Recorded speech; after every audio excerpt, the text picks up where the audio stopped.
I'm an associate professor in the Department of Biosystems Engineering and Soil Science. And I'm an extension specialist. I serve as the state stormwater management specialist. And I really like to point out that my department is in engineering and I'm a stormwater water quality type person. And I do that particularly with horticulture folks, just so that you don't throw any really hard rose problem questions to me or any questions about what is this pest in your yard. We have lots of expertise there that can help with those really hard horticulture niche questions. But I come to you all with lending some expertise and advice in terms of managing water in the landscape and really showcasing how the way that we manage the land and the choices that we make in the landscape really affect, our results, our satisfaction, and how we're able to use our space and how our plants and our projects really blossom. And so if we kind of take the time, like collectively, all of us, to really understand our site conditions, to do a little bit of research and observation before we just kind of dive into a project, generally we get some really good insights into what the environment around us is telling us, and that helps us with our projects. That helps us understand, what's capable in our landscape, maybe what's out of reach, what's not practical, and really just trying to get, at the end of the day, something that's functional, not only for us to use as we want in our landscape, but then also functional in terms of our surrounding environment, so that we're kind of in balance, in tune with what's around us.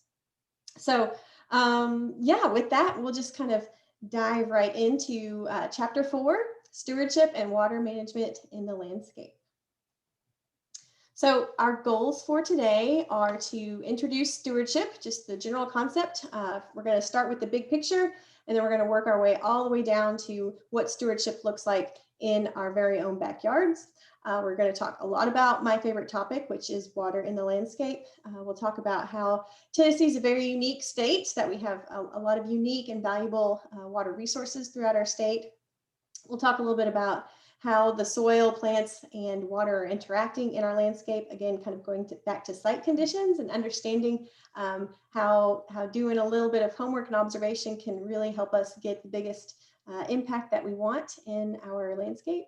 We're going to talk a lot about how we as humans are impacting our landscape to throw some things out of balance, and how we can utilize some stewardship strategies to try to regain balance, regain some resiliency in the landscape to really get our landscape up to the goals that we have for our outdoor space.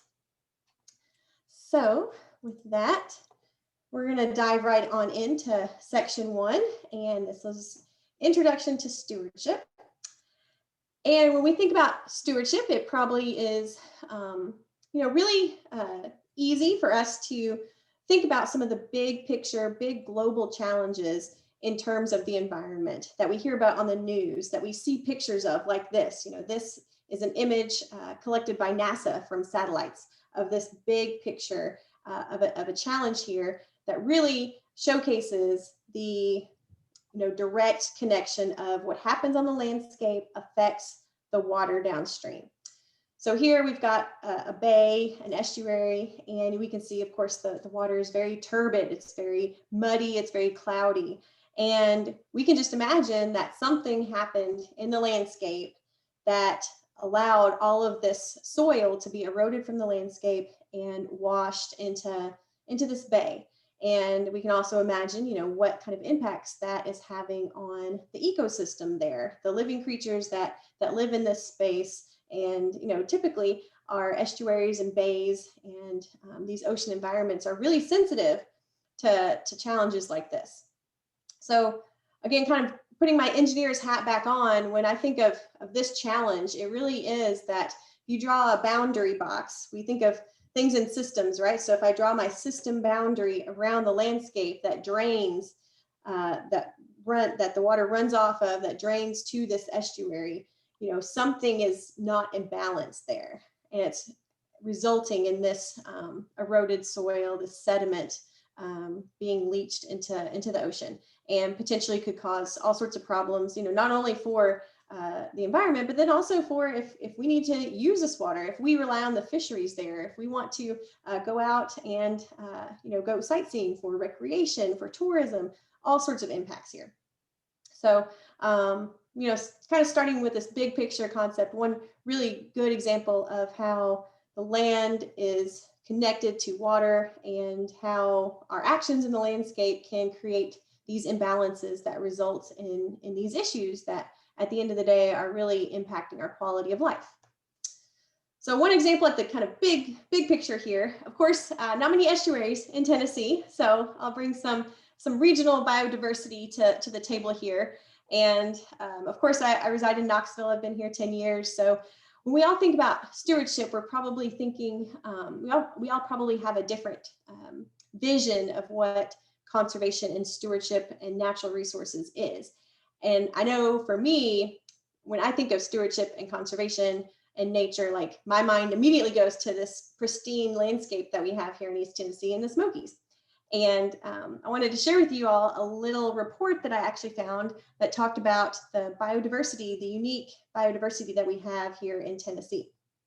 So this was put out in 2002. It was put out by the Nature Conservancy and NatureServe, and they actually looked at biodiversity, they quantified it, and they ranked all the 50 states against each other. And I thought it was pretty cool how Tennessee stacked up to all the other 50 states in terms of biodiversity. And again, kind of when we think of stewardship, we probably, our mind is going to preserving and maintaining these natural, unique natural ecosystems.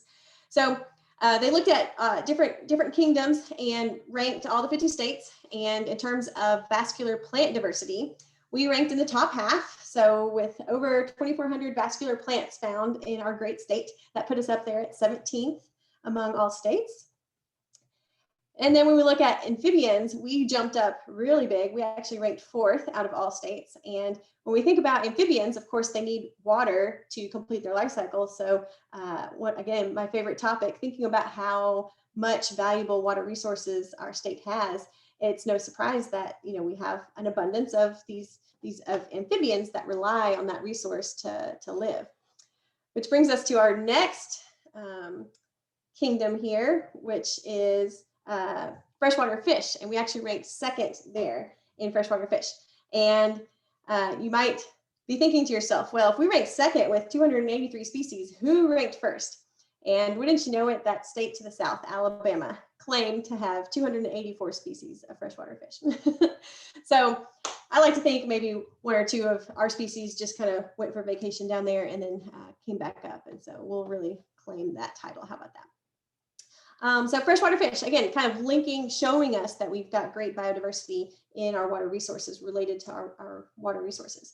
So adding up all the categories that they actually put a number to, they said that Tennessee ranked about 13th, looking at those different categories, which was pretty good.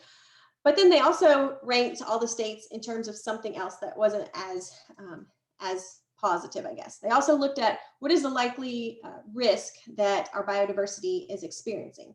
And then they ranked the states. And unfortunately, Tennessee ranked pretty high there too. So they put us at having about 10% of our biodiversity being at risk, which ranked us solidly in the 10th position. So some of the things that they cited in terms of posing risk to our biodiversity would be invasive species, pressures, land use changes, of course. So going from forested, from pristine, from meadows and savannas to something a little more human influenced.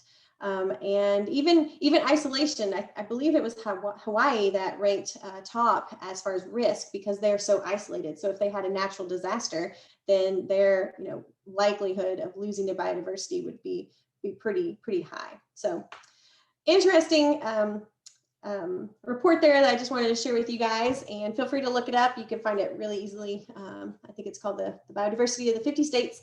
But again, just something that kind of showcases one aspect of stewardship when we think about, what are we doing when we practice stewardship and what are the ultimate goals? Maintaining biodiversity in our landscape, might be one of those goals that really affects us. And then I would invite us all to think about stewardship. You know, it's a very unique, personalized, individual theme. So everybody's going to practice stewardship in their own unique way. And that's because we're all experiencing different conditions. My yard conditions are going to be different than many of you all's yards, especially just because of our geographic differences. But then also between me and my neighbor, you know, our site conditions are could have, you know, a lot of differences there. So just the things that we have to work with in our landscape, the challenges that we have, is going to inform our stewardship. So it makes it a very personalized, unique thing to each of us.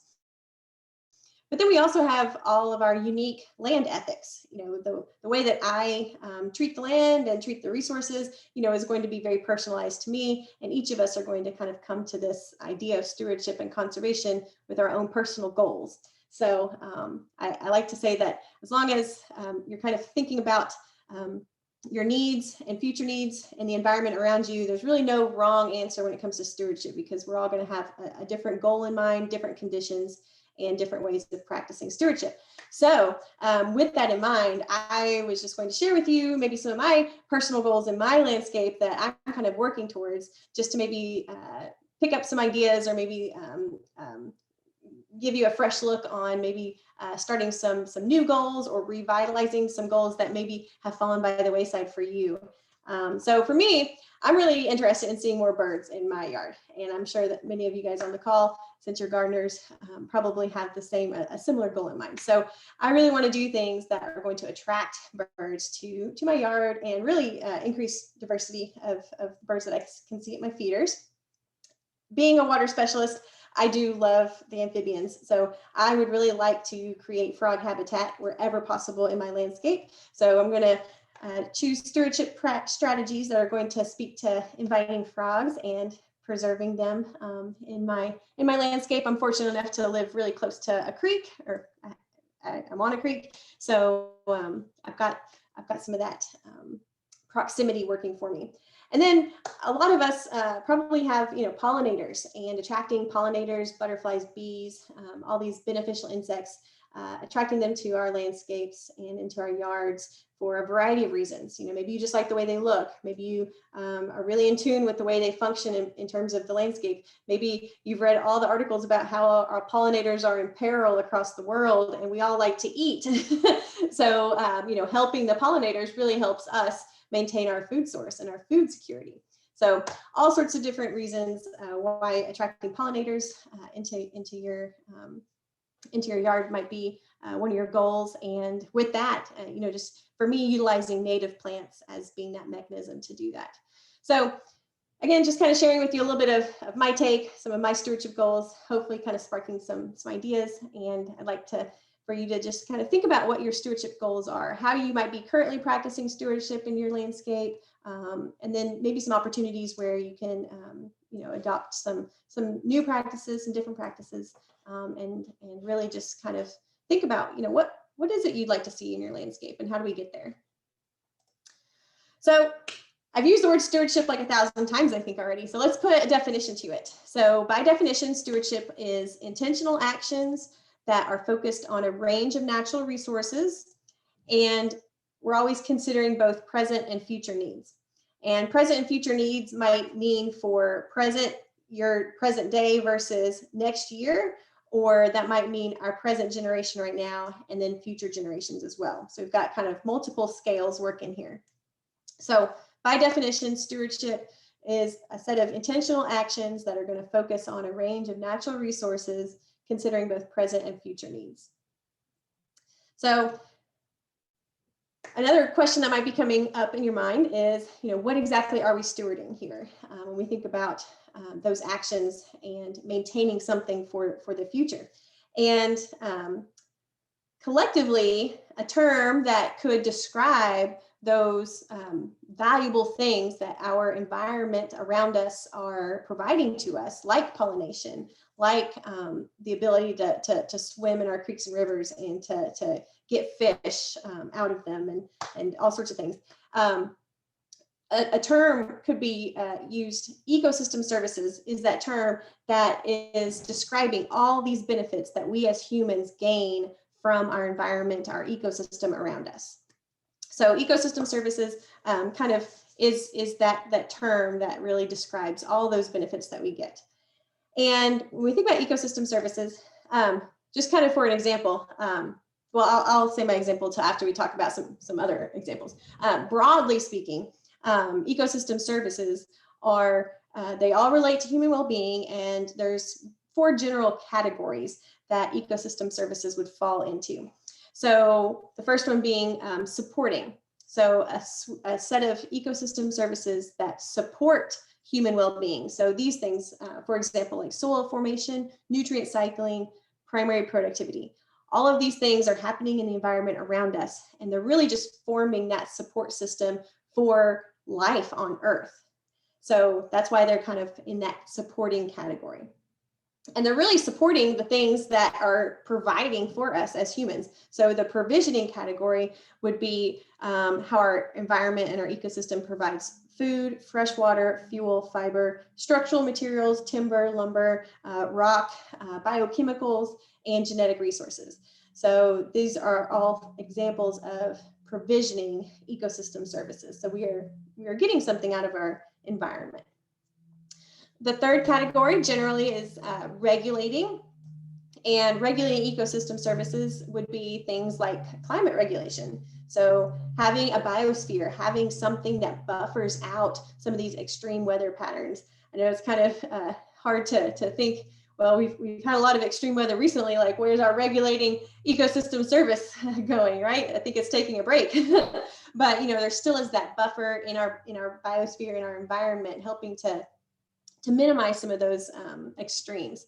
Water regulation, water purification go hand in hand. And of course, that's one of my favorites to think about in terms of how our environment, how a natural ecosystem, really does filter water running through the landscape for us, providing pure water for us to be able to take out of our streams and rivers, treat still, of course, before we drink it.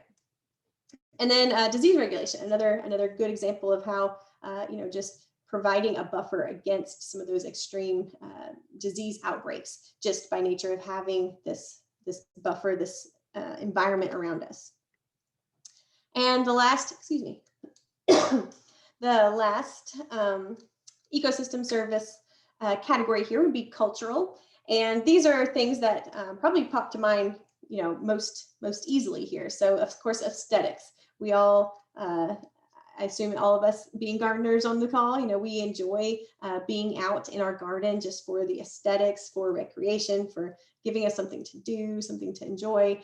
Tourism, of course, ecotourism, environmental tourism really brings a lot of money to Tennessee with all of our wonderful natural resources. People come here and they spend money while they're here. So we gain benefits from that as well. Of course, inspiration, education, heritage, and a sense of place.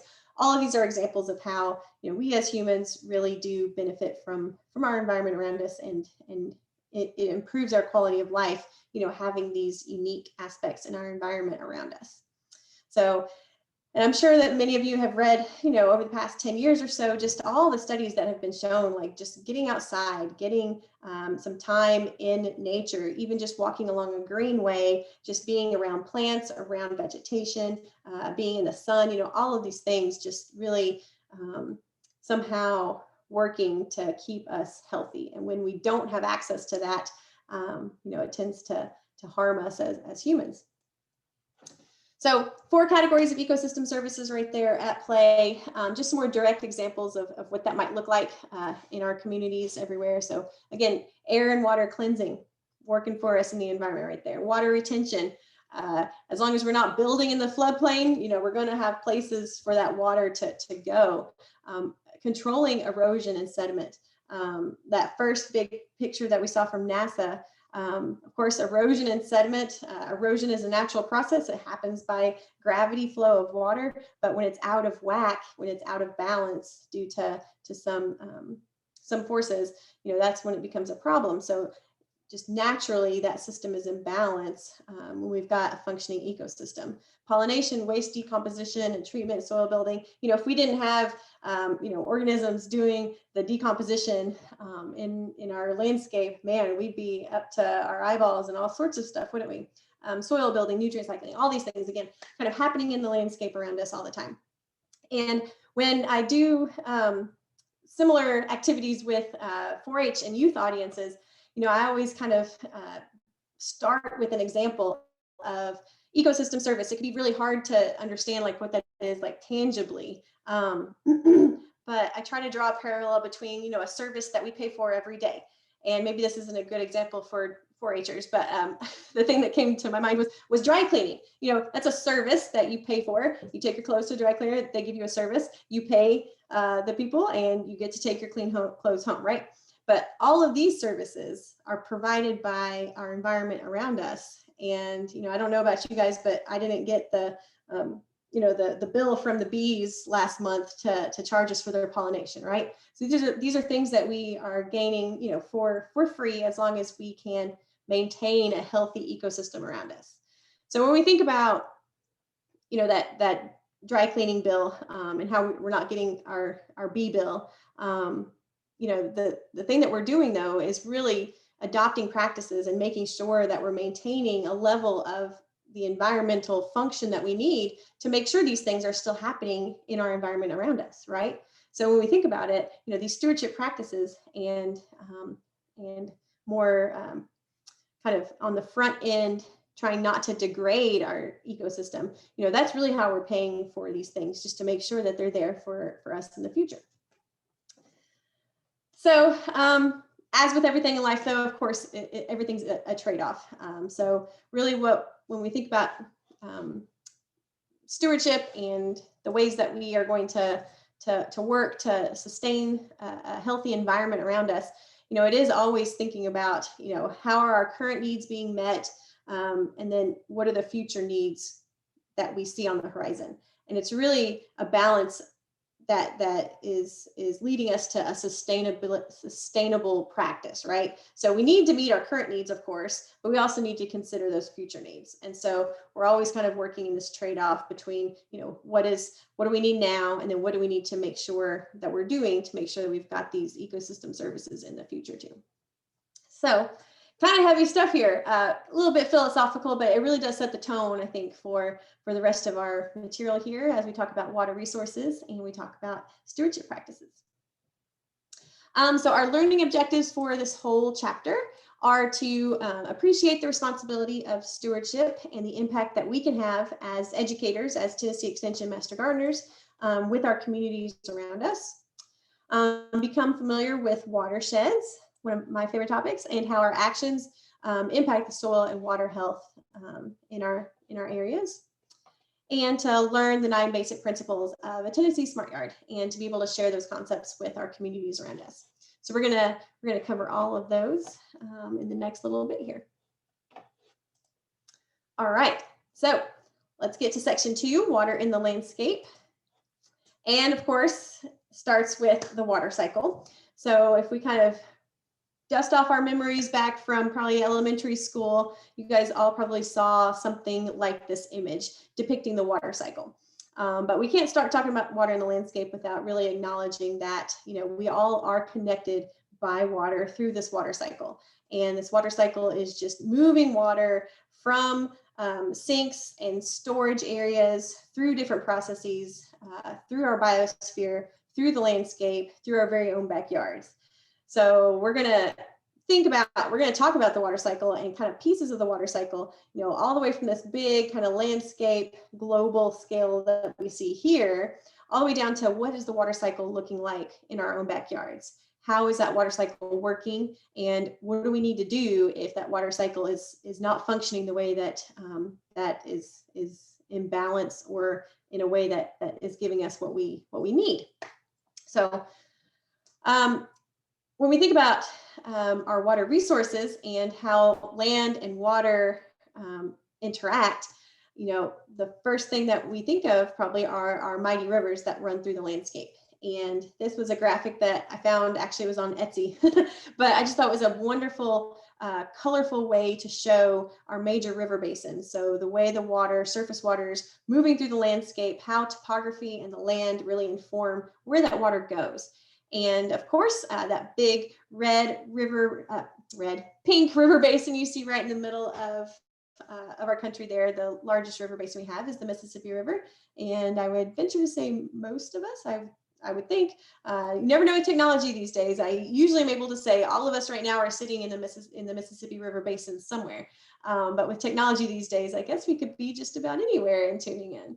So, but yeah, when we think about water moving through the landscape, of course, our major river basins, each of them here depicted in a different color, just a really visual way to show how water has sculpted how the land and water, I guess, interact to give us the landscape that we're all in. So bringing it home just a little bit from the major river basins of the United States to the major river basins of Tennessee. So the Tennessee Department of Environment and Conservation has a great website that talks about our major river basins that comprise our state. And of course, I put up here just the Upper Tennessee River Basin because that's my home basin, but you can see down at the bottom, each of the river basins are highlighted on this website. And so you can check it out. TDEC is of course our state agency that is charged with knowing and monitoring and understanding the health and quality of our surface waters. So they have a wealth of information, and we're going to review a little bit of that throughout the talk as well. But this website is really cool to see the different river basins that Tennessee, I guess we lie in the river basins. I was about to say the basins lie in Tennessee, but of course the basins go beyond Tennessee. So. And I think I've already used this word, but a watershed. So our river basins are comprised by all these smaller watersheds. And so let's put a definition to watershed here. So a watershed is the land area that drains to a stream or river. And so, for example, if I was standing kind of in the bottom of the screen here on the stream bank, right in the bottom of the screen, and looking upstream, uphill, all the land area that goes from ridge to ridge and then all the way up to the peaks of the mountains over there. That would be the watershed of the river if I were standing right there at the mouth of this river. Now, if I was kind of uphill a little bit over here, kind of hanging out in this agricultural field that's just kind of north of the lake, it looks like, and I was on the banks of this smaller tributary and I looked upstream, that watershed is different, right? So it would be a smaller land area that would be the watershed of that tributary. But all of these small watersheds of these tributaries are nestled inside of this larger river watershed or river basin. So we can think of it kind of like those nesting dolls, so we've got smaller tributaries and streams, our backyard creeks, all small watersheds that are like puzzle pieces, like nested within these larger river basins. So the word nested, kind of like those little dolls, is a good way to think of that. So I forgot to warn you guys, we are going to do a little bit of an interactive activity. I hope this is okay. So if you guys would maybe grab your smartphone, or you can open up another web browser, and I have a watershed map of all the Tennessee watersheds throughout the state. And I would like us to kind of see what watersheds you guys are living in.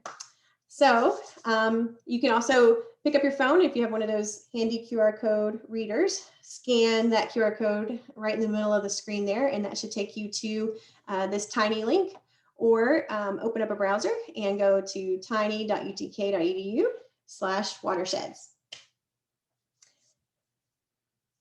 Also, I will say, if you're on an iPhone, you pull out your camera, it automatically reads the QR code. And we'll say that. So I forgot the fancy iPhone people. Yes, my little dumb Android doesn't quite do that. Cool. So yeah, QR code, tiny link. I'm going to keep that in the picture there. Hopefully you guys are navigating to a screen that looks like this. So I also put it in the chat, so they should be able to go there that way too. Thank you. Thank you. Thank you. Check it out in the chat. All right. So this is our watershed map. And here I've got the watersheds at the scale this is going to get a little bit, this is too much information, but this is what is called that hydrologic unit code 12 scale. So like I mentioned, like watersheds are very scalar. So earlier when we looked at the major river basins on the TDEC website, that was at a scale, a Huck scale of either 6 or 8. And then so the higher that Huck scale gets, the smaller of a watershed you're looking at. It's like you're zooming into the land, you're adding more numbers to that number. So, so this is at a smaller scale than the TDEC website we were looking at earlier. But this helps us kind of know a little bit more about our more local creeks, like what's happening right in our community, perhaps right, across the road. So closer to home here. So to find your Tennessee watershed, oh, and again, kind of going back to one of my 4-H activities, and this is an analogy that I like to use, that we all know what our physical mailing address is, right? So if you're getting something mailed to you, you know exactly your street name, your city and state. So that tells you where your mail goes. But we all also live in the landscape, and we all live in a watershed. So the watershed is where your water goes instead of where your mail goes. So if we think of this as, we're physically in the landscape someplace that is shedding water, where is that water going? So we can think of this as our Tennessee watershed address. You can find your watershed by either using the search bar right there. So type in your address and press the search.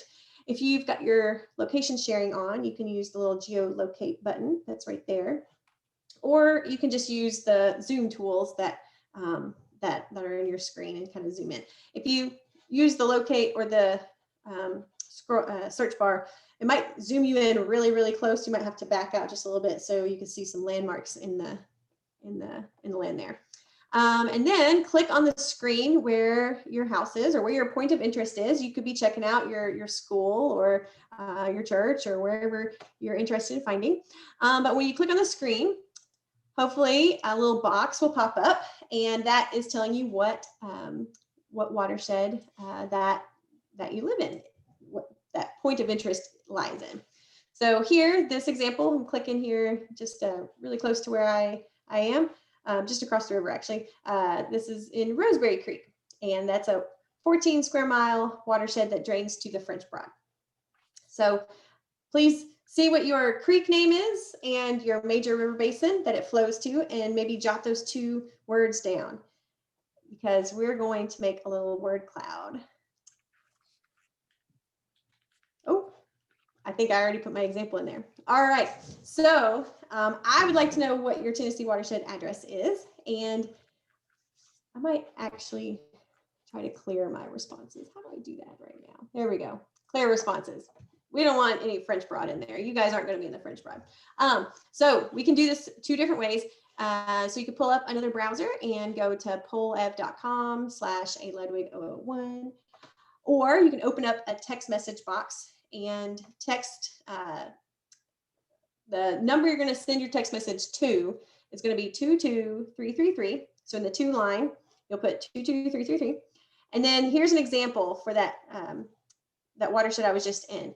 To kind of link up with this poll question, I need to type 28285 and then hit enter, and then Roseberry, and then French Broad, and then send that text message. And this is going to generate a word cloud if you guys are so inclined to let us know what watersheds you live in.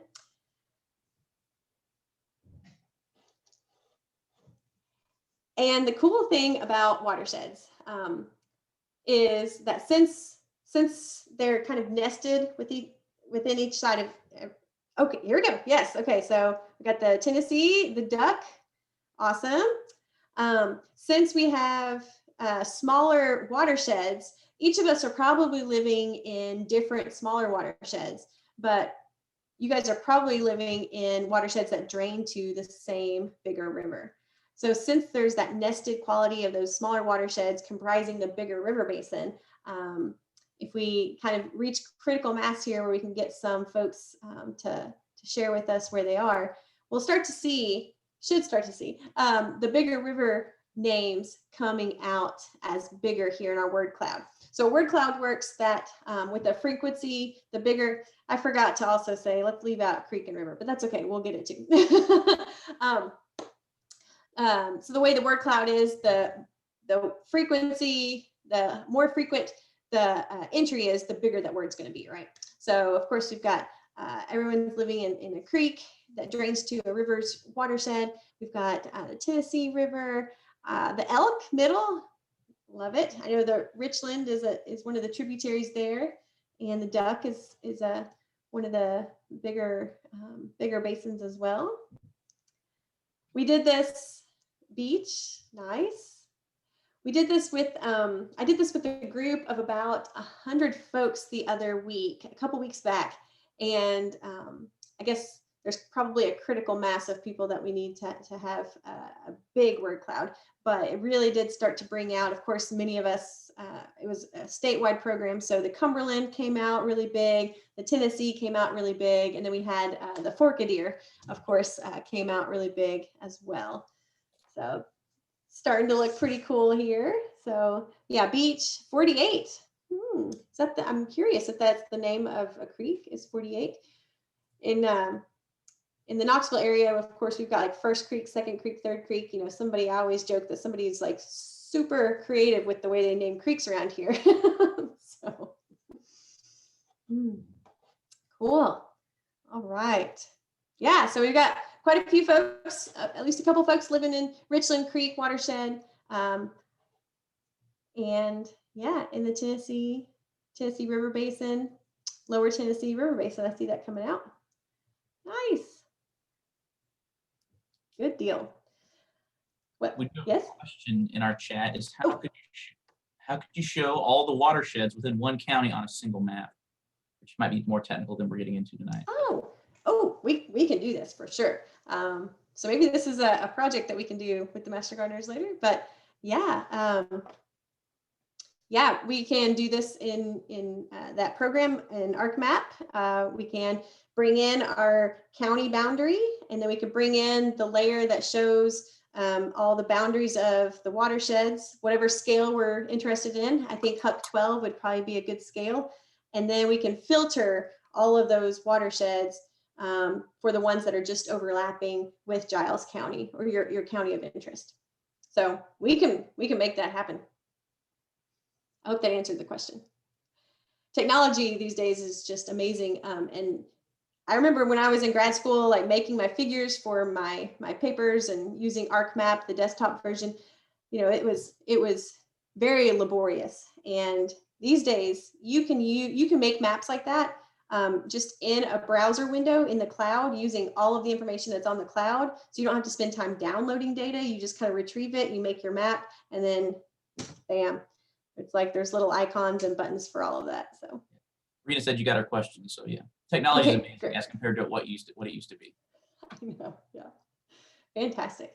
And I'd love to if there's a little side meeting time where someone would love to get a little activity going to look at the watersheds in Giles County. I'd love to do that. So just keep that on your mind. Cool. Well, this word cloud really really livened up here, so I love it. I love it. I'm actually gonna. Well, I'll send a screenshot of this over to Roger and Darby, and that way you guys can have it for social media or whatever else y'all would like to use it for. We actually have this. So like I said, in this virtual world that we're teaching in these days, you know, I have this activity kind of step by step out with an instruction guide on our Smart Yards website. So later when we talk about, you know, how as educators and Extension Master Gardener volunteers, you know, if there's ever a group that you think this would be a fun activity to use, especially with kind of like middle school to high school kids, you know, you invite them to bring out their smartphone and they're probably like, yeah, I want to do that. You know, just let me know. It's out there on the website, and I'd love to link you up with that resource if you would like to use it. All right, cool. Thank you guys for doing that. And I have one more question a little bit later in the talk, so don't let your smartphone go too far away. Awesome. All right, let me see if I can keep on going. Oh, little technology glitch here. Here we go. There we go. All right, and I would invite you to consider this. Now that you know your watershed address, why not share it with folks? So just as we share our physical addresses in the tagline of our emails, I've started putting my watershed address at the bottom, just like I live, I work, here's my office address, here is my home and office watershed addresses. So now anybody that I'm emailing with, if they care to read all of my email and get down to the bottom of it, they'll see my watershed address there. And it just kind of is a way to raise awareness about how we're all members, all citizens of a watershed somewhere, right? And I wish I could claim this, but I actually borrowed this idea from a master gardener in North Carolina. I was interacting with them a couple of years ago, and I saw where at the bottom of her email, she had her watershed address. So I thought that is just brilliant. And, you know, nothing is original thought these days. So I kind of took that idea and ran with it. So cool. So consider maybe doing that. So we talked about watersheds and landscape land water connections. And for those of you guys who live right on a water body, so if you own reservoir front, lakefront, or stream front property, I would suggest that you guys are kind of our first line of protection against all the disturbance that could happen in the land and protecting that water quality. And so one of the biggest stewardship practices that we could do as, you know, waterfront property owners, I told you I live actually on Burnett Creek here, it's a tributary to the French Broad, is to maintain a riparian buffer. So let's dig into a riparian buffer here just real quick. So generally, riparian is a word that means that space along a water body. So riparian buffer. So we're talking about the strip of land that runs in between, along a water body that can act as that buffer from the landscape, whatever's going on, and then the water body that lies along it. So generally, some buffer is better than no buffer. So I know that we've all seen people, you know, mowing right up to the stream bank, and most of the time that bank is just kind of falling off into the creek and all bare, just mowing right up to it and just not allowing for vegetation to help protect that buffer, help hold the soil in place. So having some buffer, a stand of lush vegetation, dense vegetation in that water side zone is really what we're talking about here. So how wide does it need to be? How wide does the buffer need to be? Well, the wider, the better. So there's, again, not really a wrong answer as long as you're leaving some space there. So generally, when we look at incentives that our government provides to farmers, let's say through NRCS incentive programs, you know, 30 foot is kind of their minimum buffer. But I've seen anywhere from 30 all the way up to 150 feet is probably the biggest protection that you could get. So again, some is better than nothing, and the wider the better that you have to offer. And the wider the buffer that we're able to provide to that stream or that water body, you know, the more ecosystem services that we are going to gain from it. So let's look at this buffer schematic right here. So you see the stream all the way in the left-hand side, and in that really near water zone, if we can maintain lush stand vegetation right there, then that's going to help hold that stream bank in place. So bank stabilization is going to be the benefit that we're going to see there. So we're going to minimize our risk of that soil being eroded because we've got those plants, those roots protecting that stream bank, holding it in place. If we go a little bit wider with our buffer, we're able to have more water quality protection.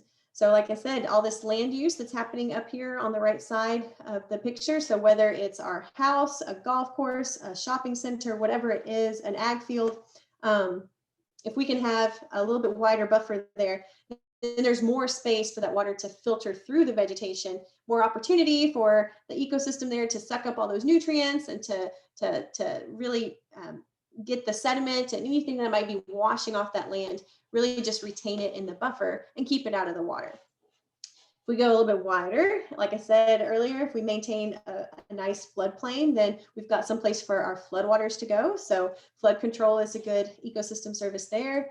And then if we maximize, we go all the way up to, you know, kind of an upland terrestrial environment, then we're going to really maximize our wildlife habitat. So we're going to provide a diversity of different types of habitats, all the way from water's edge, all the way up to a little bit of upland habitat. And then we're also going to increase our potential for those habitats to be connected through corridors. So now we've got a place for wildlife to actually move in between different habitats. So generally speaking, the wider the better, and the wider we can create a buffer, the more ecosystem services we're going to gain out of that buffer. And if you want to know more, if you're a streamside owner like myself and are interested in beefing up your buffer or putting in a new buffer, the Department of Forestry, in collaboration with the Water Resources Research Center, put out this Tennessee Urban Riparian Buffer Handbook. And this is a great guide just for homeowners to understand, the ins and outs of maintaining a buffer, what are some good practices. But then the best part is that there's actually regional plant recommendations. There's lists of plants that do well in these environments in this handbook. So we've got lists for East Tennessee, Middle Tennessee, and West Tennessee, and everything from grasses and herbaceous to shrubs to trees. And you can check those out. It has lots of information about when they flower and all sorts of benefits from the different recommendations there. So check that out. All right, moving right along here. Of course, I think I am running a little bit behind, but Darby and Roger, do you guys usually take a break? I apologize if I missed that. Well, this is our third meeting. Natalie wanted to take one. I didn't take one on our first meeting, so feel free to just go on through. Okay. Yeah, so I think I will just kind of roll on through. So thank you. All right, so section 3, Tennessee Water Resources. This one's a relatively quick section. And in your handbook, there's a lot of information starting kind of at the national scene, how we use water resources across the country. And one of the breakdown charts that you'll see produced by the USGS, that's the United States Geologic Survey, shows us how we use our water all across the country. And some of these uses, you'll notice, aren't necessarily as consumptive as others, but generally when we're pulling water out of the water cycle, the majority of that water that we're using for a human use is going to thermoelectric power. And then of course, irrigation is a big chunk of that. And then kind of in a distant third is that public supply.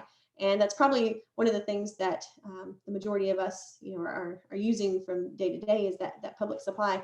But really knowing that it's that thermoelectric power and irrigation, that's bringing us our power, our food, and all these things that we need as well. And then all these other little uses here. So pretty cool data chart there. Another tidbit of information is that looking now just to Tennessee, about water use in Tennessee, did you know that about 400 gallons per day is used by a typical suburban household? Now that's looking at the grand picture, big picture, all water use in the household, but 400 gallons per day in a typical suburban household. It's quite a bit of water, isn't it? Also, it's estimated that about 30% of the water that we use in our lawn and garden is actually wasted because we're not stewarding that resource well enough. So we're going to talk a lot about how water efficiently is one of the 9 principles of a Tennessee Smart Yard. But yeah, so 30% of our water used outside has been estimated that is being wasted. I don't know about you guys. I like to pick on fast food joints because half the time it's actively raining. I'm driving by a fast food restaurant and their sprinklers are on. And I'm just like, who is checking their irrigation? I mean, why is this happening? They're wasting money. They're wasting our resource. And it just is kind of annoying, but one of those things. We all know very well that Tennessee is a water-rich state. So we have an abundance of surface waters because we do get a lot of annual rainfall. We have over 60,000 miles of rivers and streams. And I saw that number in a study. It was in a health article just a couple of weeks ago, actually. I saw that number, 60,000 miles. And that is actually the same number. If you lined up all of the blood vessels in the human body from end to end, you would get 60,000 miles estimated. So I just thought that was, such a coincidence, because if we think of water as kind of like our lifeblood, the blood flowing through the landscape, then our streams and rivers are those arteries, are those vessels carrying that natural resource, carrying that blood of the landscape through the landscape. And so it's such a great analogy. And when I saw that number, I just thought, man, that just hits home right there. We've also got 570,000 acres of reservoirs and lakes, and 787,000 acres of wetlands. And unfortunately, it's been estimated that we've lost about 60% of our naturally occurring wetlands across Tennessee. And to use another analogy, wetlands are some of my that's basically my favorite topic to talk about. But to use another analogy, it's often said that wetlands are the kidneys of the landscape. And of course, we know that our kidneys take out toxins and things that can be harmful for us in our blood. It's, again, just such a great analogy to showcase that if we've lost 60% of our wetlands in the landscape, if we lost 60% of our function of our kidneys, we'd be a pretty sick individual, wouldn't we? So it just kind of showcases how, our landscapes could really show impact and become kind of sick if we continue to have that sort of degradation in in all those ecosystem services that landscape, that wetlands provide. So just another great analogy.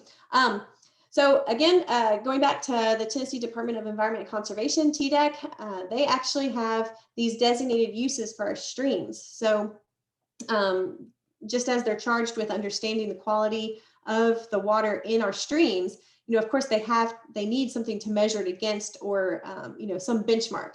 And they do that by identifying what the designated use is. So how clean does it need to be for the way that we want to use that resource in our society? So those designated uses are: the highest quality water is fish and aquatic life, to support those things; recreation, irrigation, livestock watering, and wildlife, excuse me, drinking water supply, navigation, and industrial water supply.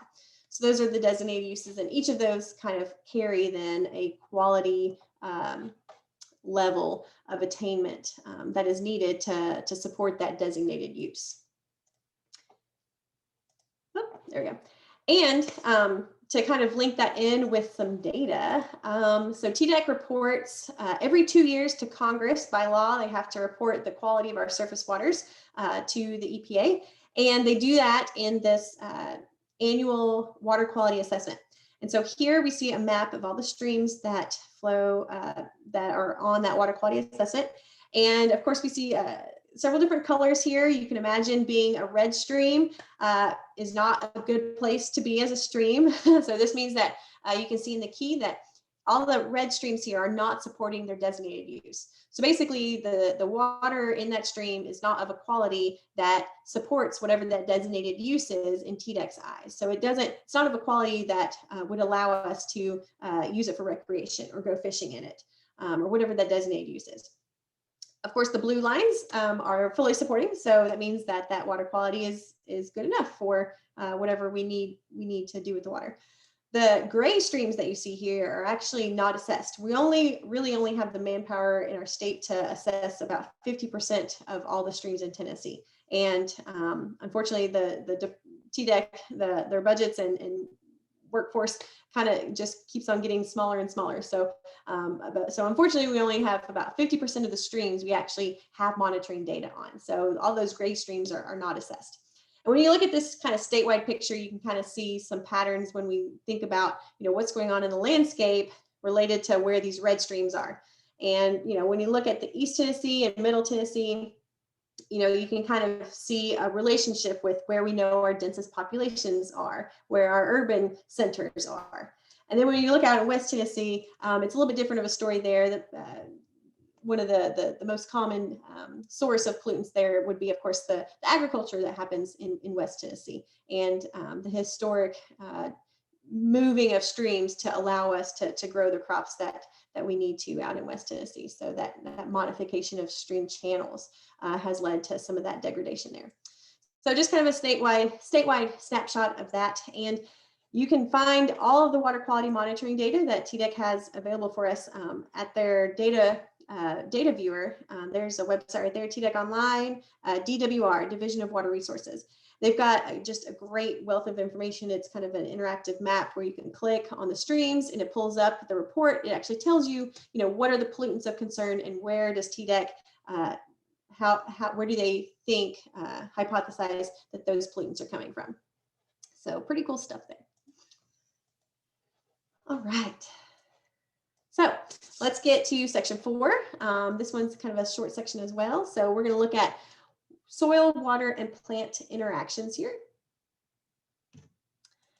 And I kind of maybe give y'all a little bit of a warning about this. Being an engineer, I have to put at least one equation up on the screen, but I promise this is the only one. And I think I know that it's in your workbook as well, so you've probably seen it. But when we think about water and the water cycle and what's happening in our yard, it all comes down to this, and it's this equation. So it's just the inputs and outputs, right? So we're trying to figure out this mass balance of where water is. So the input being, of course, precipitation. So we've got precipitation coming in, and then the outputs are what we're losing to runoff.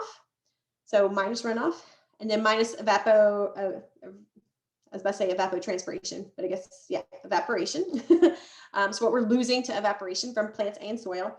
And then the difference right there is what quantity of water gets into the soil through infiltration.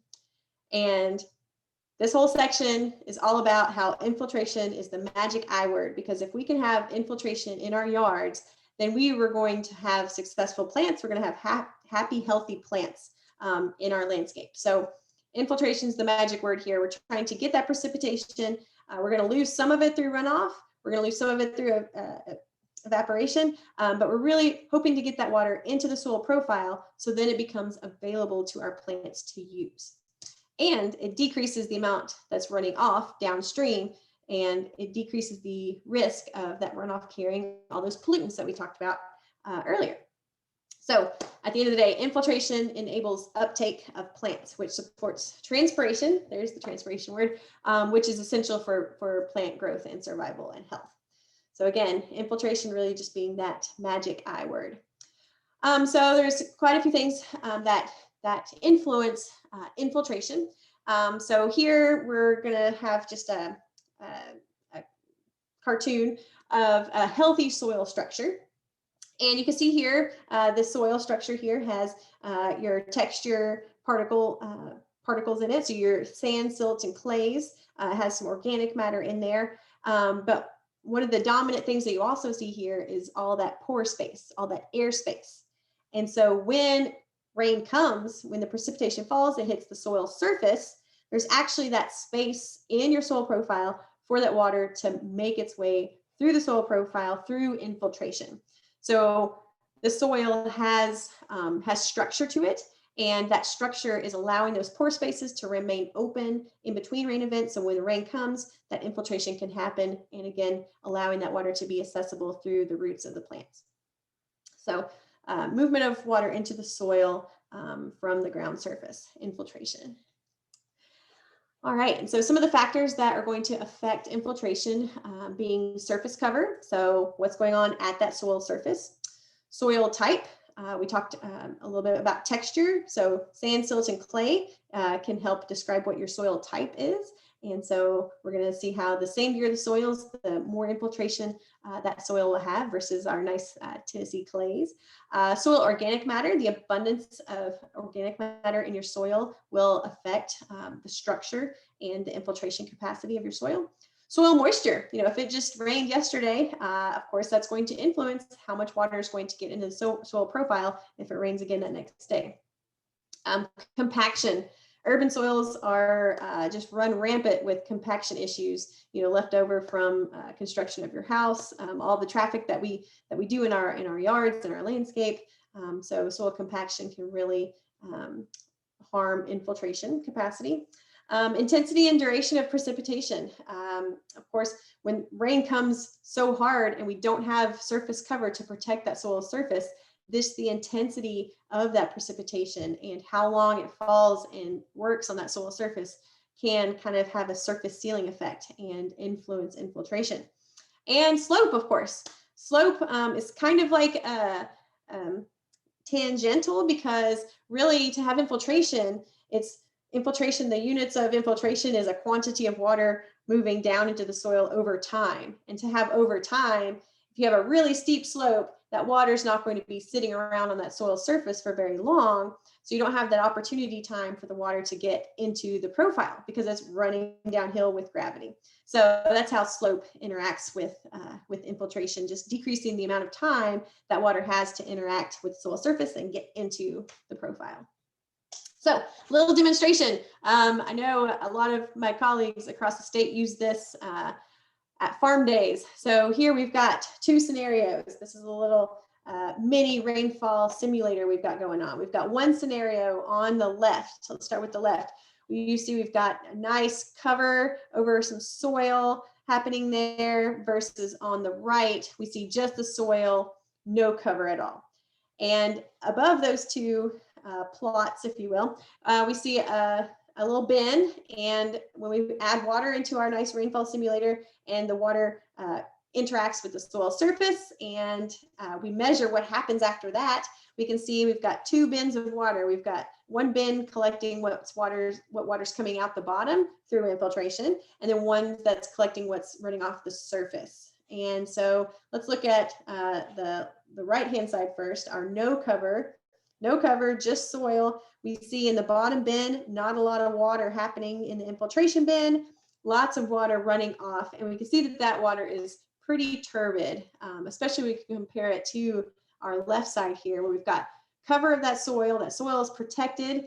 We've got more infiltration, more water in that bottom bin and less water in the runoff bin. And the water that is there is clearer than the water that ran off the plot with no protection. So simple way, of course, it kind of makes logical sense, of course, but when we see it firsthand, just like this, okay, it's like, all right, that makes sense. Protect soil cover, our soil surfaces. Let's do this. All right. We talked about how soil type or soil texture influences infiltration. So a little bit of graph and numbers here, not equations, just graphs and numbers. So on the left-hand side of the screen, we see a relationship between, on the bottom, hours since irrigation. So if it starts raining, what's happening going from left to right. And then as we look up on the y-axis there, our infiltration rate, how fast is water getting into the soil profile. And we've got three different types of soil here. We've got sand in the top series, silt loam, and then silty clay at the bottom.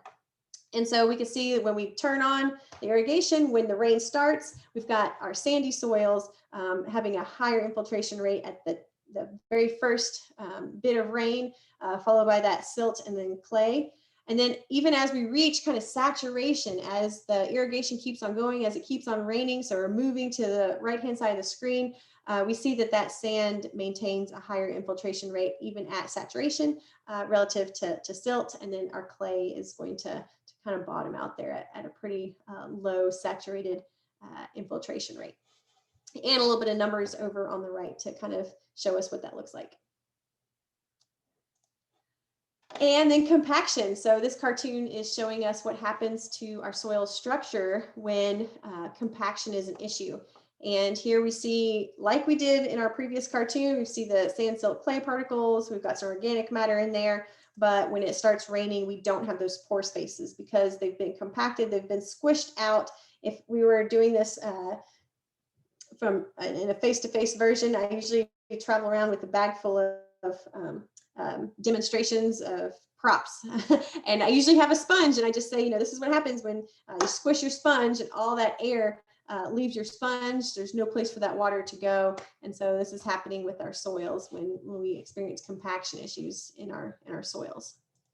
One more thing. So not only does the water not have a place to go into the soil profile, so then what happens? So we've lost infiltration. Now it's ponding on the surface or it's running off, depending upon the topography, right? So now we've affected that mass balance, that water balance that we talked about earlier.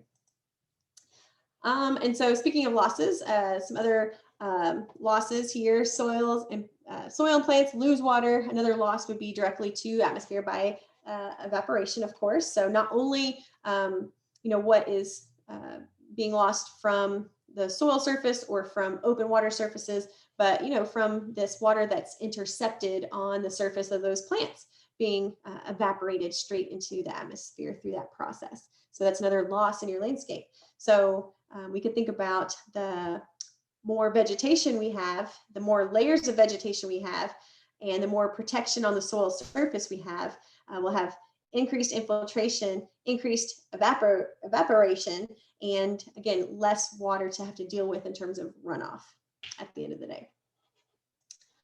All right, and transpiration, our last water loss. So water transpiration is water lost from the plant leaves as it is used to manage temperature, support water movement through the healthy plant, of course, and allow carbon dioxide to enter through photosynthesis.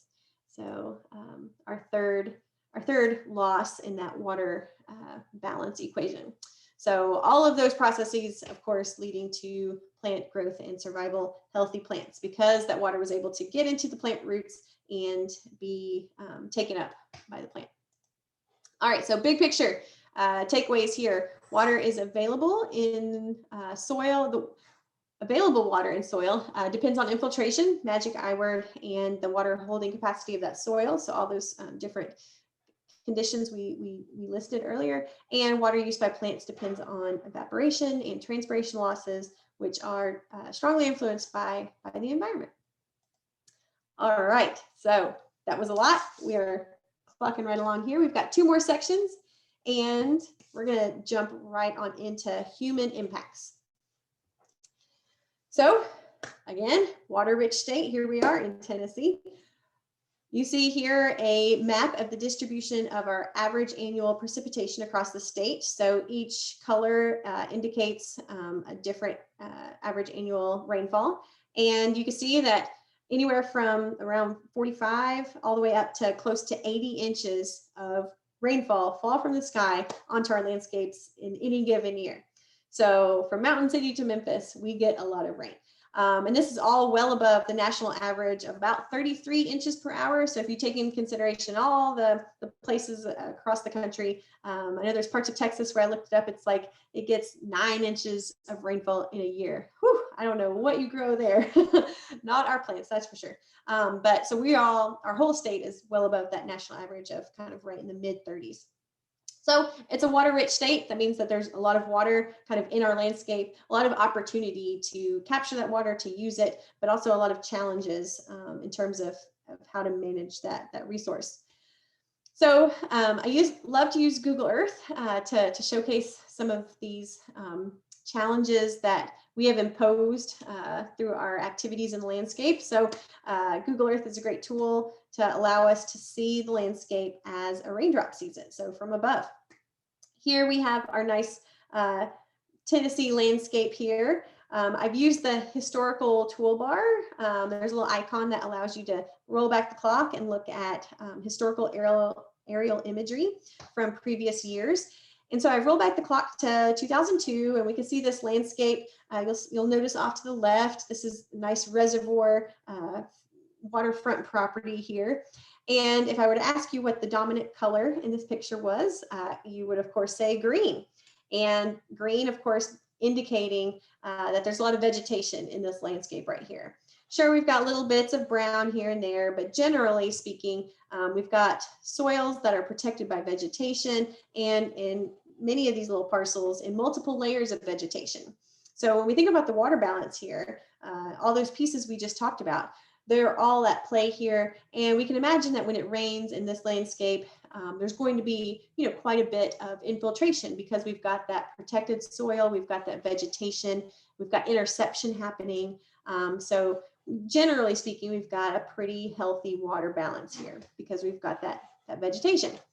So I am going to fast forward the clock to 2014. And I bet you guys can imagine what is going to happen to our nice waterfront property here. Oh my, very dramatic. Now we see, of course, a development has come in. So now we have a subdivision. It's actually actively being built in this photo. So you see in the bottom of the photo that we still got some homes being constructed. But generally speaking, when we look at this landscape and we think about that water cycle that we just described, we can see pretty evidently how our activities and our landscape change is going to change where water is in this landscape. So now, instead of green being the dominant color, we see a lot more grays and browns. And of course, those grays and browns being indicative of a cover, a land cover that is not an infiltration, high infiltration soil, that is not vegetation. It's, it's a rooftop, it's pavement, it's a construction site, something that's going to shed water more readily, not allow water to get into the soil like we talked about earlier. So a lot of challenges. As an engineer, I call this, job stability, because our populations just kind of keep on going up. We continue to need spaces to live, work, and play. So to me, it's like, okay, so we need this infrastructure, of course, for our society, for our populations.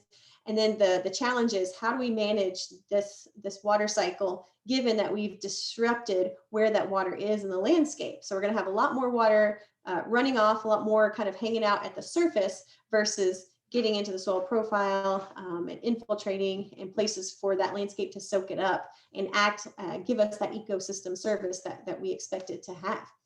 So job security, something to always keep us on our toes here. So that challenge, manifests itself in different scales. So here, I love using this picture because this kind of shows us what that looks like in our very own backyards. We've got our downspouts of our rooftop, taking that water into this actually impervious channel and sending it downstream, to accumulate with other water downstream. And this picture is also showing us that, by forming this impervious channel to carry away our water, we've actually also thwarted any of this water that's hanging out on the landscape over here, probably on our compacted soils. It doesn't even have a way to infiltrate or drain into this channel. So we've created, a system of infrastructure that's depends very much on hardscaping and routing water through like hard surfaces, and not allowing water to move naturally through soils and vegetation as it could have before, or been a little bit more advantageous to if we would have considered that in this particular situation here. So this is often called the stormwater superhighway. So just kind of draining from one hardscape through another hardscape and just making your way downstream. And then when it rains a lot, of course, that poses challenges to a lot of us in different ways. So water accumulates downstream, sometimes problematically on our private properties, along fence lines, along drainage ways, all sorts of different issues. And just one example, so many examples you could probably think of in your own communities, but here's Liberty Park in Jackson, a lot of water just standing in a public space here, potentially causing problems with mosquitoes and vector control as well. So again, just kind of that mass balance, that natural kind of water cycle in the landscape, something's out of whack. We've replaced kind of what was spongy with something a little bit harder that sheds water. And now that dislocated water is something that we have to manage responsibly in our landscape. And not only volumetrically, but also water quality wise. So all of that water, of course, it presents a volume challenge, but it also carries with it a lot of different things. When we go back to that that water quality assessment, when we look at all the streams that TDEC has listed as impaired due to runoff from municipal development or urban areas, and urban areas meaning smaller populations to 10,000 or above, they have noted that approximately nearly 4,000 miles of stream are impaired from runoff from suburban and urban areas. And so that's almost 7 times across our state in terms of length of stream miles impacted by kind of our urban developed lands. And this pie chart shows us some of the pollutants that come off of those landscapes. So these are the pollutants that were reported being measured in those streams that have a lot of development runoff feeding them. And so some of the big ones being bacteria, sediment, and nutrients, and riparian vegetation alteration. So we've already talked today a lot about that riparian buffer and how important it is. So that riparian vegetation alteration is the removal of that buffer area along our streams.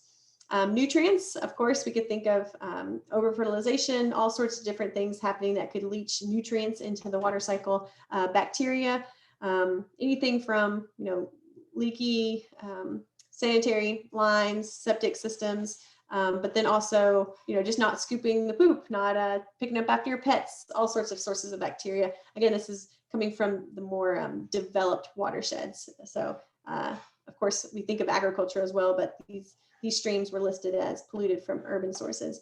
And then sediment being the leader there. So sediment, it's been shown through studies that oftentimes sediment is not just coming from being washed away from the soil surface, but also just from the stream channels themselves. So that erosion of the stream banks and the stream beds, because there's more water, it's coming faster, causing that sedimentation.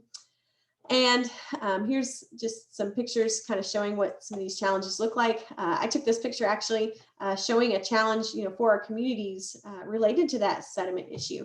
This is Fourth Creek in Knoxville, and you can see we've got a nice big erosion sediment slug right there. After I took this picture, I was climbing back in my little Subaru, and here comes white city truck, 4 guys get out with shovels, and they start shoveling this parking lot to remove that sediment. And it just was in that moment, showing how, not managing this on the front end has created this scenario where we've got a lot of sediment, causing us as taxpayers to pay these 4 city workers to come out here and shovel it out of a parking lot, when I'm sure there were a lot of different things that they could be doing at that point in time. So challenges for communities, especially with development in the floodplain like that, and then challenging for us as individual homeowners. Going back to signs of compaction in our landscape, again, just not being able to manage water where it needs to be, because now we've got more of it at the surface, more of it running off and accumulating problematically in places there where we don't want it. So a little bit more about changing where the water is in the landscape. So basically a change in hydrology. So hydrology meaning the way the water is moving through the land, and this change in hydrology is a result of development. So here, this is what's called a hydrograph. And again, on the bottom, we're going to have time. And as a storm comes through, as it begins to rain, we see changes in stream flow rate. And we've got 2 different scenarios depicted here. First off, let's look at the solid line. So this solid line represents, if I was standing in a stream bank and it starts to rain, what is that stream flow rate doing? It's going to increase as the storm picks up and water starts to enter that channel after it's infiltrated some soil, but it's kind of making its way, that flood pulse coming through the channel, and then it's slowly going to taper off as that pulse of water makes its way through the watershed. And this kind of resembles a nice rolling hill, if you will, right? As compared to the second scenario, which is the dotted line. And this dotted line represents what happens after we see a lot of development happen in the landscape. So we've got lower base flow conditions. So we're starting kind of from a lower spot anyways, because we haven't had that slow filtration of water through soils seeping into the stream channel. And then we see a quicker rise in stream flow rate as all that water from those hardscapes makes its way to the stream channel faster, and there's more of it. So we see it coming higher and quicker with a steeper slope, and then falling off faster because we don't have that slow recharge through kind of shallow groundwater seeping into the stream. So now we're back down to this like low base flow condition. So these 2 things just kind of showing us dramatically like how water in a stream could be affected by what's going on in the landscape and how it's flowing through the landscape. And that change in hydrology in the stream has resulted in a lot of impacts that we can see. If you drive around your community, I guarantee many of you will recognize some of these symptoms of this urban stream syndrome. It's been coined by researchers as this, an urban stream syndrome. So that flashy hydrology, water getting to the channel really quickly, coming with more power, eroding out our stream channel, carrying sediment with it, creating this like eroded stream bank that you can see really evidently on the right-hand side of the channel. And it's really just changing the shape of that channel. So the shape or the morphology of that channel. So now it looks like a lot like a gully because it's had to carry all of that erosive energy that's just carried out all the sediment that was lining the stream channel and the bank. We see, of course, just right here, we can see that there's elevated pollutants in the water, so very turbid water. Anything coming off of that those paved areas making its way into the stream, and all of this resulting in reduced biodiversity and an increase in our tolerant species. So if I am, we would see here less occurrence of anything that had external gills. So our sensitive aquatic species that many insects, fish, crayfish, crustaceans, they have gills or appendages, or even our salamanders that breathe in oxygen through their skin. All of these kind of sensitive species rely on having clean water and oxygen-filled water. And this urban stream syndrome is taking away some of those habitats where that sensitive type of species can flourish. So let's look a little bit at our home water cycle, just in a little bit of a cartoon, of course. So of course, our valuable vegetation is doing a lot to help us soak up and transpire this water in the landscape. So making sure we've got nice, healthy vegetation. We've actually got two different water cycles happening at our home landscape. So the water that's making its way through our pipes and through our plumbing is one water cycle. And then what's happening outside and in the runoff and the storm drain infrastructure, that's actually a different set of infrastructure. So for example, you see our sewer that goes to the wastewater treatment plant. So things that go through your pipes and through your toilet go to a treatment plant, whereas water that drains and makes its way into the roadways and the storm drains are connected to the creek. So they are not going to the wastewater treatment plant. There's really small pockets of like downtown Chattanooga and Nashville that kind of have this combined system, but for the vast majority of us, our storm drains are connected to our creeks. So that means that good housekeeping is ultimately super important. So any way that we can make sure that our water's not eroding sediment from our landscape, interacting with trash and debris that could carry any of that into the storm drain, like you see here in the bottom of the screen. Any chemicals that we might be using, want to keep those definitely away from flow paths of water as it rains. Even just simply washing our car. Most of our driveways are tilted by design to drain to the roadway. If we're using some chemicals or detergents that have high phosphorus, phosphates, or other carbons in them, then that will wash off into the storm drains and go into the creeks. So just making sure that we're aware of how these activities in the landscape, especially when it rains or when we are doing them inadvertently through washing our car or other washing other surfaces, might contribute to this sort of pollution. And as you can imagine, since we have, collectively as a society noticed that our water quality in our streams and our surface waters, draining areas where we all live has been impacted. Of course, there's governmental programs to help us address this so that we don't keep on going down the same road towards degrading our resources even more. And the programs at the municipal level are called municipal separate storm sewer systems. So any municipality that has a set of storm drains, like this one in the picture, that discharges or releases water from the landscape, from a developed landscape into the creek, it's that system of storm drains, that infrastructure that is considered the MS4.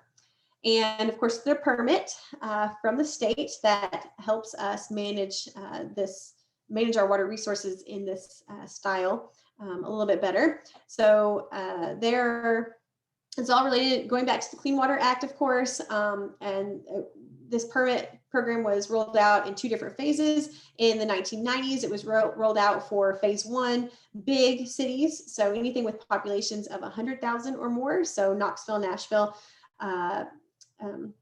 Chattanooga, and Memphis, as well as TDOT held a phase 1 permit. So they have a lot of highways, of course. And then in the early 2000s, our phase 2 communities came on board, and that was anything with the population of 10,000 or greater. And so that brought 95 other municipalities on board with this program that helps protect our water qualities a little bit more from the issues related to development. So this program encourages these municipalities to manage the runoff from our hard surfaces more responsibly and have a public education awareness program in place as well. So pretty cool stuff. Here's a map of where all of those MS4s are across the state. And, you know, I feel like I need to update this map because I was pretty sure there were a couple down y'all's way. But like I said, there are about 95 permit holders across the state. All right, so it's been a little bit of doom and gloom, I know.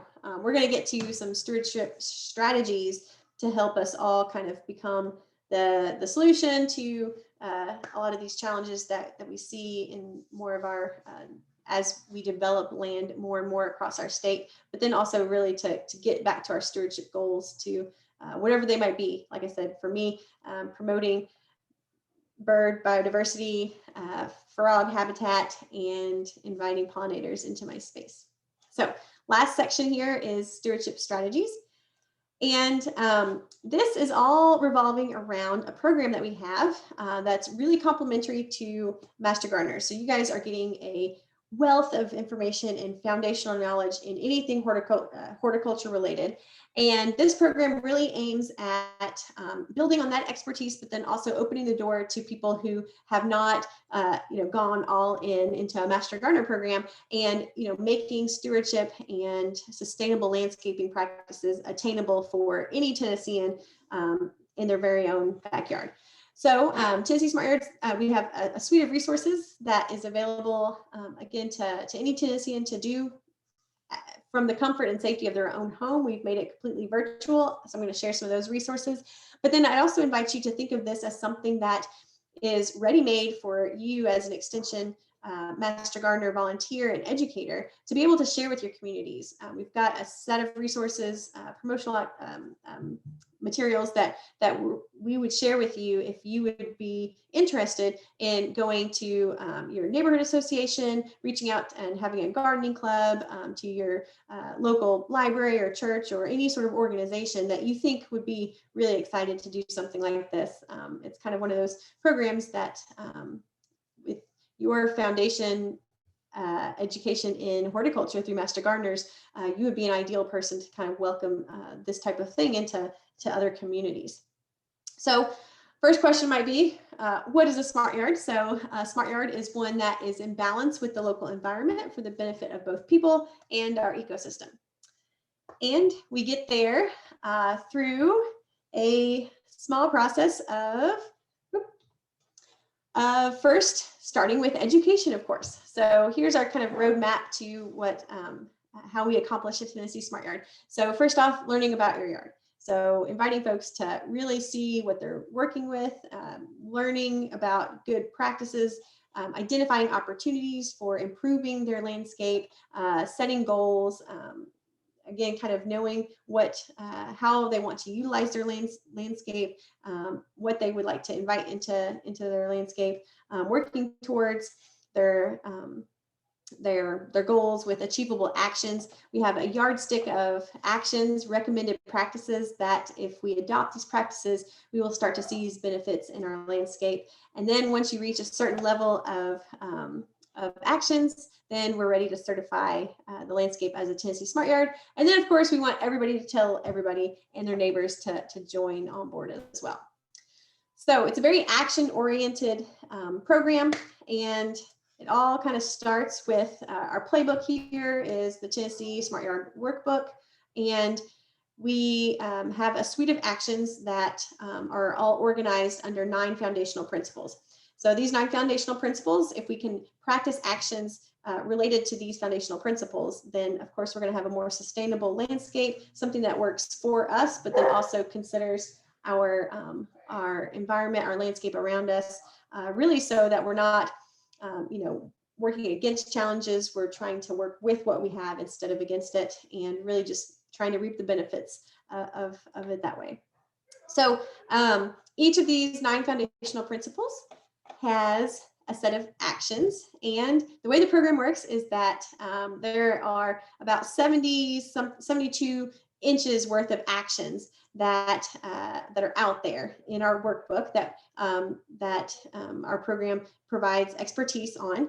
And once you pick out the set of actions that make sense for you and your space, again, like we're all going to have kind of a different set of circumstances. So once you pick out actions and adopt them in your landscape, once you accumulate 36 inches worth of actions, then you have a Tennessee Smart Yard.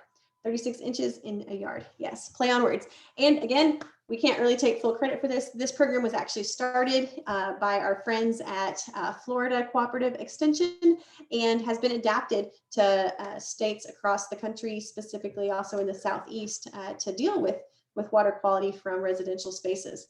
So we've adapted it a little bit to Tennessee and kind of made it our own.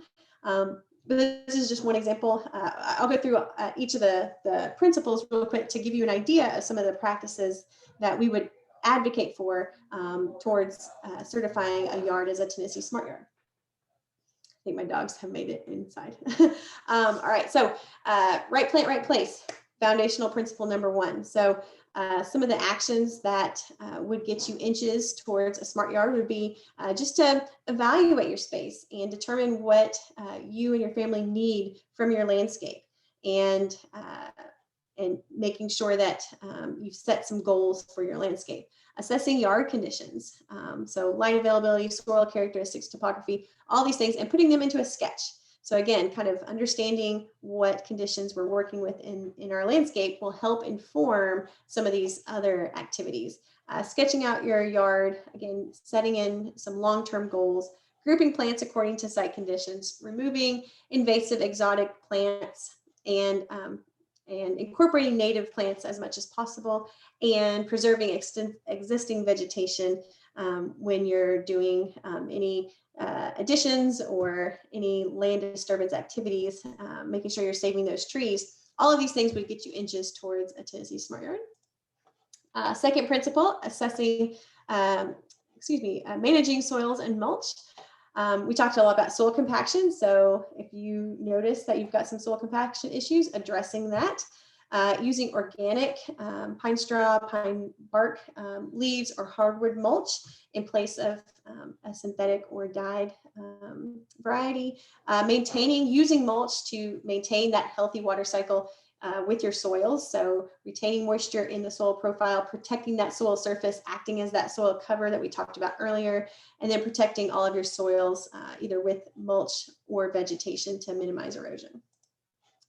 The third principle is reduce, reuse, recycle. And this is kind of one of the more fun principles. So composting, of course, is probably the best thing that you can do starting tomorrow to reduce the waste stream of leaving your house, but then also capture those nutrients and put them back into your yard to beautify it. Using your landscape waste on site. So leaving the leaves gets you points right there. Leaving your grass clippings on the lawn, returning those nutrients into the soil instead of bagging them and taking them away. And then incorporating salvage materials into your landscape. Just simply using cardboard as a weed suppressant or newspaper as a weed suppressant would get you inches towards your Tennessee Smart Yard. And fourth principle, water efficiently. So using a rain gauge to help you monitor your irrigation and know what your plant water needs are. Using rain barrels. I have a couple pictures in the following slide to show you my recent rain barrel projects. Adjusting your sprinkler heads. I talked about those fast food restaurants that had half their sprinklers going during the rainfall. They also hit pavement often, right? So adjusting them, making sure the water is going where it needs to go. And then just mowing your grass high, creating a deeper root system to allow that water to infiltrate, reducing your water needs from external inputs.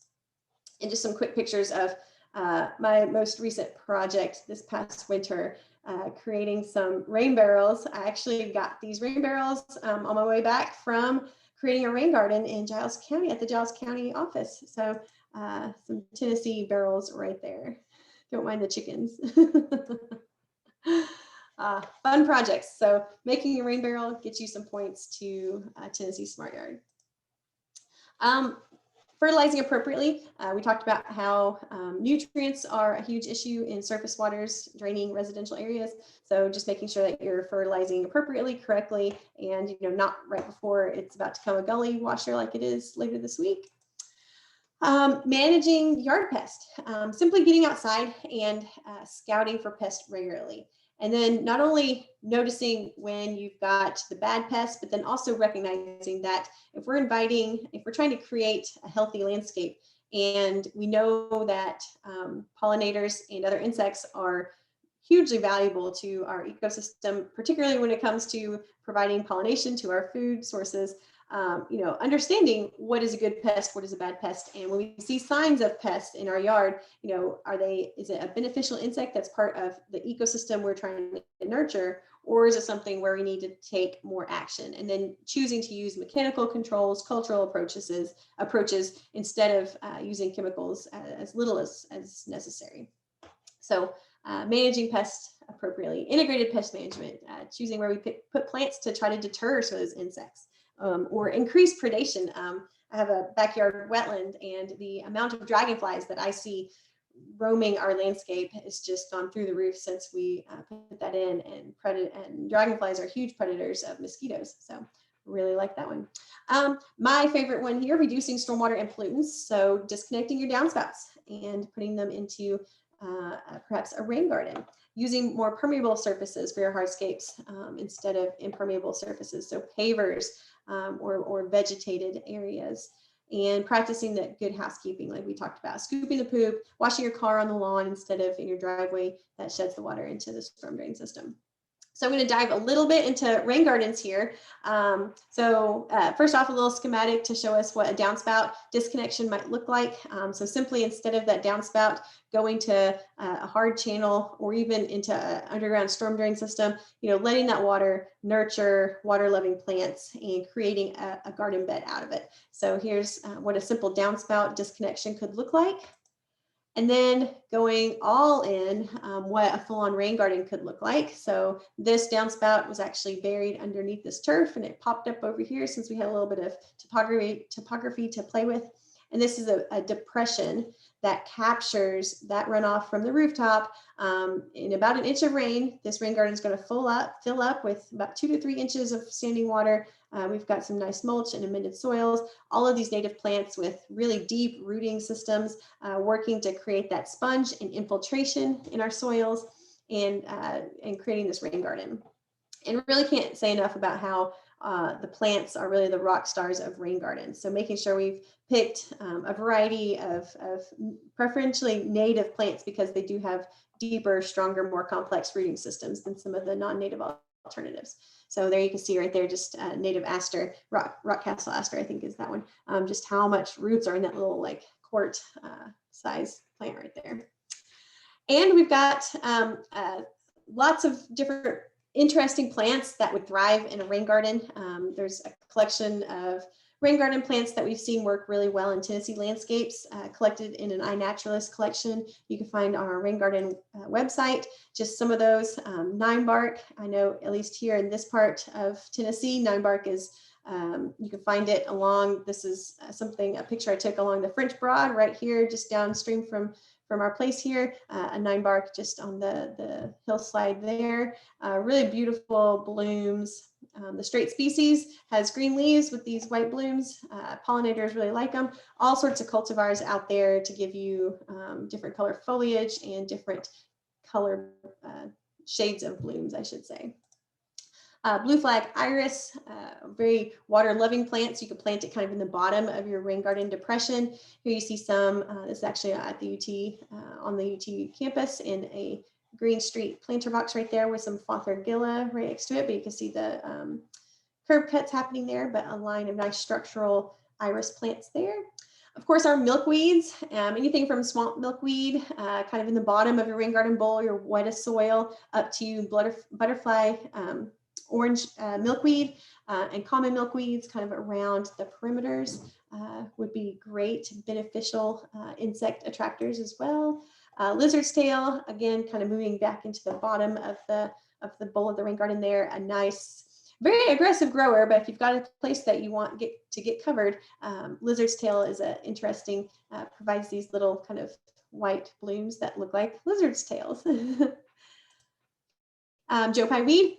This is one of the straight species, I believe, the just most common Joe Pye weed, tall Joe Pye weed, growing along a stream bank, about probably 10 feet tall, but different varieties you can get in more dwarf cultivars. Here it is at the Arboretum in our Oak Ridge. We have a demonstration rain garden there. This whole side planting right here in mass is 2 different kinds of Joe Pye weed, a shorter version, Little Joe, and the tall variety as well. Swamp mallow, it's one of our native hibiscus, loves water, and a variety of different types of cultivars available for those as well. These are some cultivars that one of our plant science faculty members, Andy Pulte, has put along our wetland perimeter at the UT Gardens. And this is the crimson-eyed mallow blooming here in front of our nice Tennessee Smart Yard certification sign. Elderberry is a great shrub. You can see it attracts pollinators, dragonflies, a very versatile shrub, and it grows pretty fast. Also has berries, and it has these nice little lacy white cap blooms as well. And button bush, my last example of a shrub that can tolerate really wet feet. It can actually emerge from standing water, so it has a pretty wide range as well. There's some varieties that will stay relatively short, but then the straight species will go 15 feet tall, I've seen at the State Birding Park down the road here. There's some huge stands that looks almost like mangroves along the edge of the water there. Oh, I forgot I have one more, indigo bush, another great option for attracting pollinators in your rain garden, using that as a shrub. And here's kind of what that looks like, pretty big, fast growing shrub as well, to really fill in some space. So there at the Giles County office, a few years back now, Darby and I put in a rain garden. There was a little bit of drainage issue coming into this corner, and this was what the site looked like beforehand. And we got out there with the laser level and decided that we could capture some water in a rain garden right here, as well as kind of linearly along the side over here before the overflow headed down that way. So here's looking from the other side. This is kind of towards where the overflow would come out. And we had a little workshop. So this is us kind of laying out our plants, getting our mental game on here to know where plants went according to the site conditions. So more water loving plants would be down in the bowl area versus up kind of on the ledges would be more of your like stream bank riparian type plants. And then we removed, we tilled up the soil, kind of loosened it, quite a bit of compaction happening there. Oop. And of course, wanted to know during our workshop, I believe it was right that morning, it rained a whole lot. So we got to see the rain garden in action. You can see some Baptisia over here, wild blue indigo. We've got irises and Cherokee sedge and some river oats, I believe, and some other native grasses. We should look at the planting plan before I try to get too much further in this, but I believe we've got some winterberry holly, maybe, some all sorts of rain garden plants on display there. And underneath the dogwood tree, we also picked out some water tolerant ferns to place there as well. And just one more look there. I believe that Darcy's got a after photo that she could share. Maybe let me wrap up here just real quick, and then we'll see what it looks like these days. And that was a couple years ago. Two more two more actions, principles. Finally, we've got providing for wildlife will get you inches towards a Tennessee Smart Yard. So first off, knowing what kind of wildlife you'd like to attract to your landscape, installing plants that will support the habitat needs of your desired wildlife, providing food, shelter, water sources for your wildlife of choice, and birdhouses, bird boxes, and bat boxes, all getting you points towards a Tennessee Smart Yard. And then finally, our last principle is protecting that water's edge. So if you happen to be a waterfront property owner, then maintaining a mix of native trees, shrubs, grasses along your riparian area, and then creating that no mow, no fertilizer, no chemical pesticides along that waterway will get you some inches towards a Tennessee Smart Yard. So we also have a publication that's there. You might have seen recently, I believe there was a quick video that Natalie and I did on live staking. And this is a great way to establish, economically establish vegetation on what could be like a tricky spot along a vertical or eroded stream bank through live staking. So if you happen to be one of those homeowners that has waterfront property or wants to create a backyard water area, you can choose these species. There's about 12 of them that are native to Tennessee that'll just propagate from cuttings from dormant vegetation. Just now we're coming out of the dormancy period, but we still have a small window of time. But typically you do this in winter and early spring. Take cuttings from these species, dogwood, elderberry, viburnums. There's about 12 of willows do this great. And stick them into saturated soil conditions, and they will root and propagate, grow into a new tree and shrub. So a great economical way to revegetate a bank that might look like that. And there's just one of the live stakes along our stream bank. This is probably after 4 years, 3 to 4 years of growth, a silky dogwood right there showing us a couple berries. So good stuff. So in closing on smart yards, just for example, if we have one person adopting some of these practices, certifying their yard as a Tennessee Smart Yard, on average over the course of a year, that's 30 pounds of lawn fertilizer not applied, not going into our waterways. Potentially 168,000 gallons of rooftop runoff retained on site and not just sent downstream. 2,800 pounds of waste diverted if we're composting, and increasing our acreage of native plants all across our communities. And so that's just with one yard. Of course, this is a very accumulative thing here. So if one person does it, it makes sense that if more of us do it, those benefits just compound as we see others taking on some of these actions. So with that, hopefully, I do have one other small thing.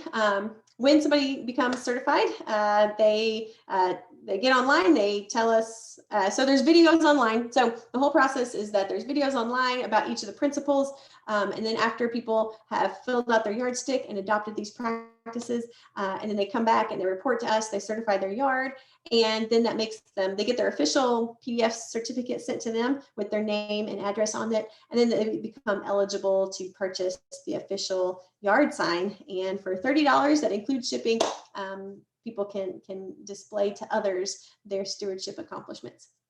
So, and just a breakdown of all of that money, of course, stays into the program to encourage Tennessee Smart Yards all across the state. So with that, I think I have talked about 2 hours.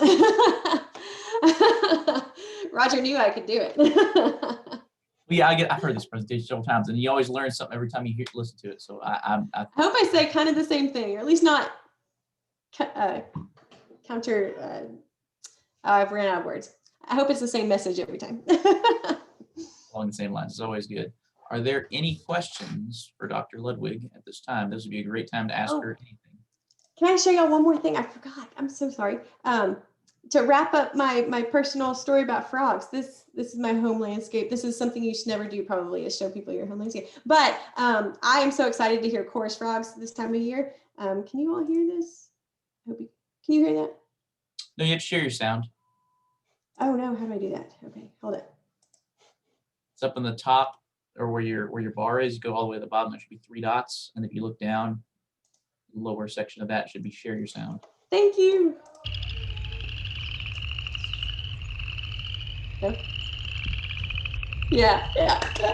So this is the second year that we've had our kind of backyard pond right there. Again, we're kind of, I guess, I'm fortunate to have a little bit of space to work with here and not HOA to tell me what to do with my space. So with my backyard pond, this is the second year that we've had it, and the second year that I have just kind of gone crazy when I hear the chorus frogs come out, signaling spring is here. So again, I encourage you to kind of, I know that you guys probably think about your landscape goals all the time, but maybe hopefully something I said today has refreshed or reinvigorated some new ideas. So keep those in mind and just work towards them. So, and then share them with me. I'd love to see your progress too. Carla said she loves the sound. Yeah. It reminds me of my farm back home. We had a farm pond that there was just stuff all around it. Yep. All right. And I also know that Darby, would you like to share the rain garden picture?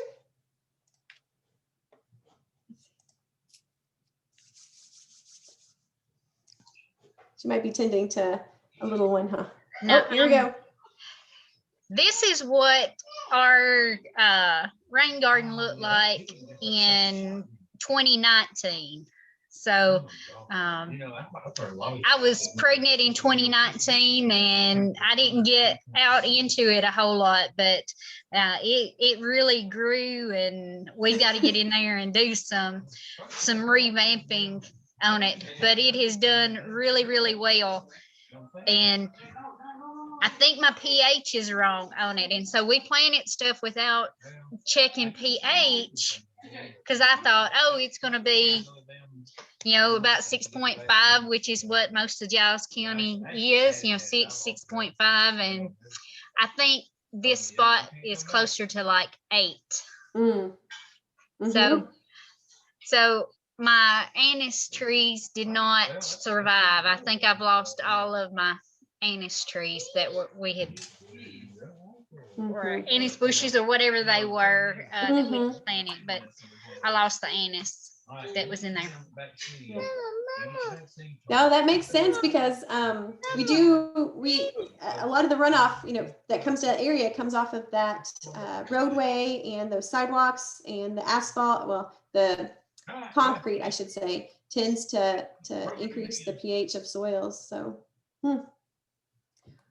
yeah. So sounds like we have a potential project to tackle at Giles County, and would love anybody's help with that. And I'll work with Darby and Roger, and we'll see what we can do with that. Looks like a very happy site, something great to start with. We were talking before we all joined that a little bit of those cues to care, kind of molding and picking out masses of plants, and maybe kind of giving a little bit more legibility would do it wonders. So. No questions, but everyone is enjoying the class. So I'll say that we've got great presentation, great class, enjoyed much of it, and people are agreeing with her. So I think great job today, and they agree too. So I don't have anything else for anyone tonight. I don't see keeping anyone away from family and a meal and chilling out for the rest of the night. So that's all we have for today. Thank you guys all for being here. We'll see you guys next Monday. For Kevin and Benny to give us some pollinators. Is that right, Darby? Yeah. Yes, they will be doing, Kevin will be doing insects and Benny will be talking bees. So should be a pretty good presentation. Good night, everybody. Wonderful. Thank you.